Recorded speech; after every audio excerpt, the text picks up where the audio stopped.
Hello সবাইকে। কেমন আছেন সবাই? আশা করি অনেক ভালো আছেন। আলহামদুলিল্লাহ আমিও অনেক ভালো আছি।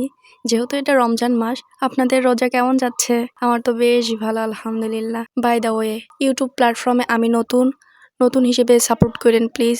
আপনাদের সাপোর্ট ছাড়া সামনের দিকে আগানো সম্ভব না কখনোই। আপনারাই চাইলে আমাকে সামনের দিকে ধাবিত করতে পারেন, আমার অগ্রযাত্রা বাড়াইতে পারেন। আজকের ব্লগটা এখান থেকেই শুরু করতেছি। আশা করি আপনাদের ভালো লাগবে। আর একটা কথা, আপনারা এই ভিডিওটি কোথায় থেকে কে দেখতেছেন কমেন্টে জানিয়েন প্লিজ। রমজান মাসের একটা সময় আমার সবচেয়ে বেশি প্রিয় এবং পছন্দের এবং শান্তিরও বলা চলে, সেটা হচ্ছে ইফতারের টাইম। যা খাই সবকিছু যেন অমৃতের মতন লাগে, আল্লাহর নিয়ামত। দুঃখজনক ব্যাপার হচ্ছে স্বামীজান, এবারও আপনি আমার পাশে নেই। আপনাকে ছাড়াই সাহারি ইফতার করতে হয়। আল্লাহ আমাকে আরো বেশি ধৈর্য দিক।